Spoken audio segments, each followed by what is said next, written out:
O que você achou da gestão pegar dinheiro emprestado com o Carlos Leite para pagar salário? Lucas, essa é uma prática que o Vasco já vem realizando há muito tempo. O Vasco hoje é um clube que não é credibilizado no mercado para pegar empréstimo. E o Carlos Leite, na verdade, ele foi um avalista ali para o Vasco pegar um empréstimo. Até a matéria do Bruno Marinho, que é um baita repórter do Jornal Globo, já cobre o Vasco há muito, muito, muito tempo, e que eu conheço, e que o Vasco pegou o dinheiro emprestado também para pagar o Benítez. Essa foi mais uma decisão, no caso, na verdade, um movimento do Campelo, e que convenceu o Salgado de fazer isso. O Campelo tem um relacionamento muito bom com o Carlos Leite, porque o Carlos Leite, de fato, já ajuda o Vasco com esses empréstimos há muito tempo. Carlos Leite, por exemplo, é sócio proprietário do Vasco da Gama, vota no Vasco da Gama. Eu acho assim, cara, qualquer empréstimo que você pegar é ruim. É ruim. Só que estamos falando aqui de um clube que não tem fluxo de caixa. O Salgado está começando a gestão dele. Então, desculpa, ele tem que ter um fluxo de caixa para poder colocar os salários em dia e, principalmente, qual era a importância dos salários em dia nesse momento? Dar um gás para o Vasco não cair na reta final. Não cair, no caso, no Campeonato Brasileiro. Então, assim, é ruim? Claro que é ruim. Pegar empréstimo sempre é ruim. Isso mostra que você está precisando de dinheiro, que o seu clube não tem rendimento. E o Salgado tem uma promessa de campanha de que ele captaria aí cerca de 70 milhões de reais durante esse primeiro ano de processo dele, de que ele tem a intenção também de colocar os salários em dia até abril desse ano. Então, assim, não adianta eu falar, hoje é fevereiro. O Salgado assumiu o Vasco da Gama oficialmente tem 15 dias. 15 dias. Então não adianta que eu ficar falando, começou errado, começou. Gente, o Vasco é um clube que deve há muito tempo e sempre está devendo. O Vasco sempre está devendo. O Vasco deve na era do Eurico, o Vasco deveu na era do Dinamite, de novo na era do Eurico, de novo na era do Campelo e agora está devendo com o Salgado. Se ele cumprir de colocar os salários em dia até abril, até março, beleza. Ele vai estar cumprindo o que ele está falando. E ele tem que cumprir, de fato, com o investimento que ele fez. Eu até posso tentar pegar aqui um Twitter dele, de que ele estava conversando com investidores. Eu acho que eu não vou conseguir achar agora, mas que ele estava conversando com investidores para tentar pegar um aporte financeiro para o Vasco da Gama, que nada mais é do que isso, um empréstimo.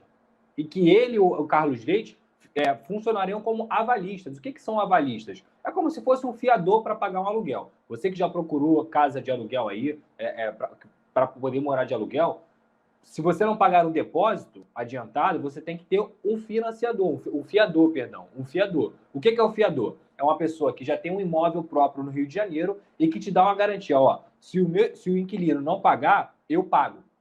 No caso, se eu for o fiador. Então é mais ou menos isso. Se o Vasco não pagar, quem pagaria esse empréstimo era o Carlos Leite e também o Jorge Salgado.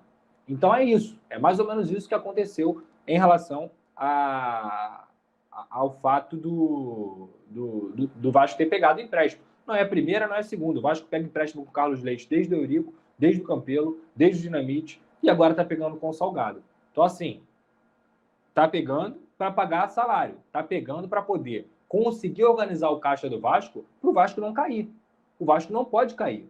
Não pode de forma alguma. Se o Vasco cair, amigo, aí sim, qualquer trabalho, qualquer pessoa que estivesse à frente do Vasco estaria totalmente perdido. Totalmente perdido.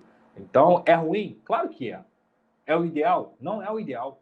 Não é o ideal. O ideal é o Salgado ter pegado um aporte financeiro, que é o que ele diz que vai fazer e que a gente tem que esperar, não adianta ficar crucificando agora, para poder organizar as dívidas do Vasco a curto prazo, fazê-las se tornarem a longo prazo, para que o Vasco tenha fluxo de caixa.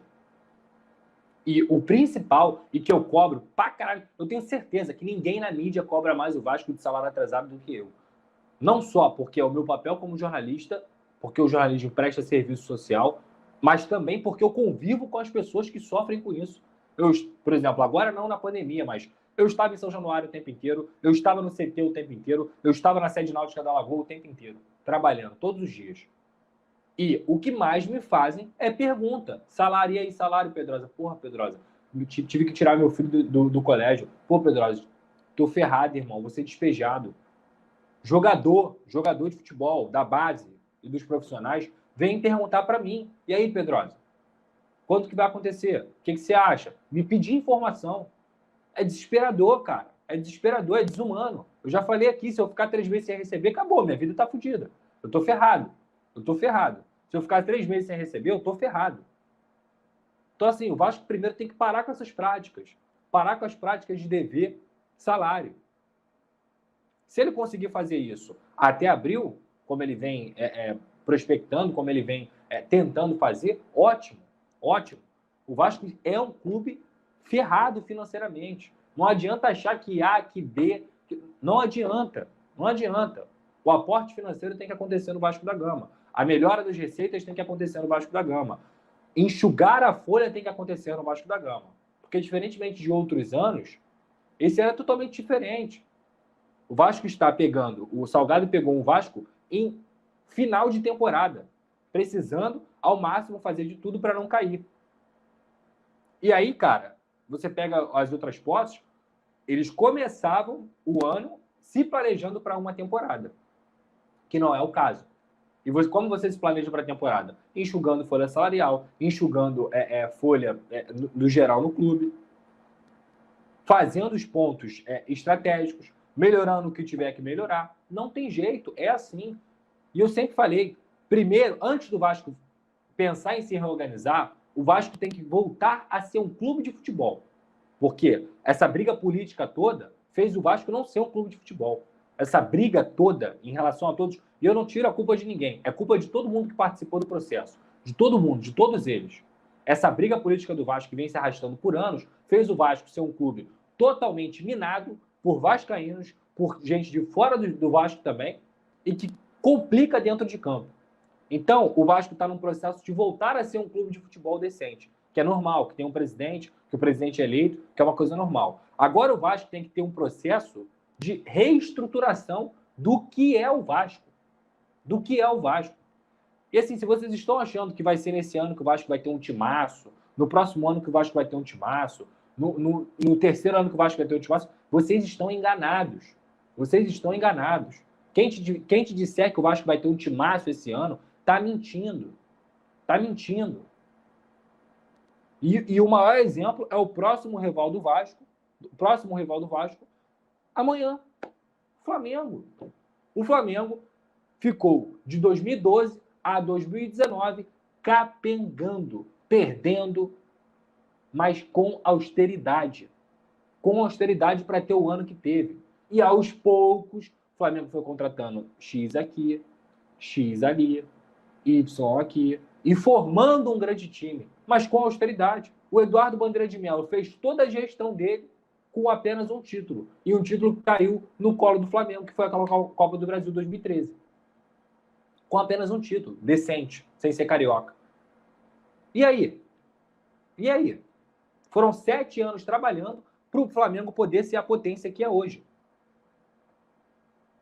É assim, gente. É assim. Se achar que vai ser de uma hora para outra, tá perdido. Tá perdido. E assim, austeridade não é sinônimo de mediocridade. Austeridade não é sinônimo de mediocridade. O que o Vasco tem que ter é um time competitivo, e ele tem a obrigação de dar isso para a torcida, um time competitivo, para você não sofrer em Campeonato Brasileiro, para você pelo menos almejar uma copinha ali, uma copinha aqui. Isso passa por decisões do futebol. Eu já falei isso aqui milhões de vezes. O grande erro da gestão do Alexandre Campelo foi a falta de conhecimento dele na gestão de futebol. Escolhas de técnicos errados, escolhas de diretores errados, escolhas de jogadores errados, gastava dinheiro errado.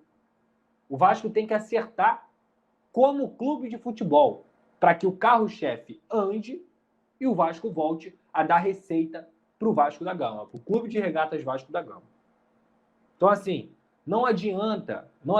Quem tá achando que futebol se resolve assim, irmão, tá vivendo em outra época. Tá achando que é utopia.